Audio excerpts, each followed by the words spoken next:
ರಾಮನಗರ ಜಿಲ್ಲೆಯ ಕನಕಪುರದಲ್ಲಿ ಇಂದು ಜೆಡಿಎಸ್ ಸದಸ್ಯತ್ವ ನೋಂದಣಿ ಮತ್ತು ಬೂತ್ ಸಮಿತಿ ಕಾರ್ಯಕ್ರಮಕ್ಕೆ ಜೆಡಿಎಸ್ ಯುವ ಘಟಕದ ರಾಜ್ಯಾಧ್ಯಕ್ಷ ನಿಖಿಲ್ ಕುಮಾರಸ್ವಾಮಿ ಚಾಲನೆ ನೀಡಿದರು.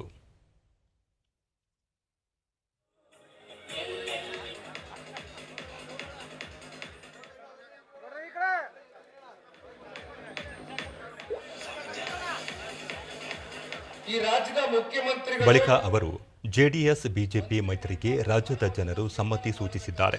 ರಾಜ್ಯ ಸರ್ಕಾರ ಜನರ ವಿಶ್ವಾಸವನ್ನು ದುರುಪಯೋಗ ಮಾಡಿಕೊಳ್ಳುತ್ತಿದೆ. ಪ್ರಜಾಪ್ರಭುತ್ವ ವ್ಯವಸ್ಥೆಯಲ್ಲಿ ದ್ವೇಷ ರಾಜಕಾರಣ ಸಲ್ಲದು ಎಂದು ಹೇಳಿದರು. ನುಡಿಗಳೇನು, ಅವರು ನಡ್ಕೊಳ್ತಾ ಇರ್ತಕ್ಕಂಥ ನಡೆಗಳೇನು ಅಂತಕ್ಕಂಥದ್ದು ಇವತ್ತು ಇಡೀ ರಾಜ್ಯದ ಜನತೆ ಪ್ರಶ್ನೆ ಮಾಡತಕ್ಕಂಥ ಸನ್ನಿವೇಶ ಇವತ್ತು ಈ ರಾಜ್ಯದಲ್ಲಿ ಪ್ರಾರಂಭ ಆಗಿದೆ.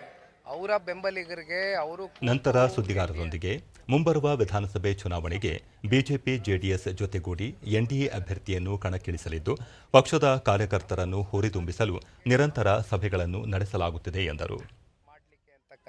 ಚುನಾವಣೆ ಮಾಡತಕ್ಕಂಥ ಶಕ್ತಿ ಇರ್ತಕ್ಕಂಥ ಸಾಮರ್ಥ್ಯ ಇರ್ತಕ್ಕಂಥವರು ಹಳ್ಳಿಗಳಲ್ಲಿ ಪಕ್ಷದ ಕಾರ್ಯಕರ್ತರು ಮುಖಂಡರು, ಅವ್ರನ್ನ ನಾವು ಪ್ರೀತಿ ವಿಶ್ವಾಸದಿಂದ ತಗೊಂಡೋಗ್ತಕ್ಕಂಥದಕ್ಕೆ ನಾವು ಕೂಡ ಇವತ್ತು ಹೆಡ್ ಕ್ವಾರ್ಟರ್ಸ್ಗಳಲ್ಲಿ ಸಭೆಯನ್ನು ಮಾಡ್ತಾ ಇದ್ದೇವೆ ನಿರಂತರವಾಗಿ.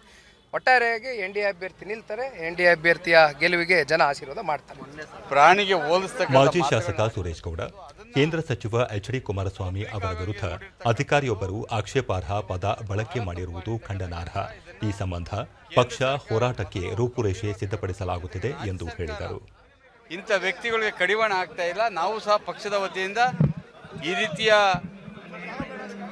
ಅವಹೇಳನಕಾರಿ ನೀಡಿರ್ತಕ್ಕಂಥ ವ್ಯಕ್ತಿಯ ವಿರುದ್ಧ ಹೋರಾಟವನ್ನು ಮಾಡಲಿಕ್ಕೆ ರೂಪರೇಷೆ ಸಿದ್ಧತೆ ಮಾಡ್ತಾ ಇದ್ದೀವಿ.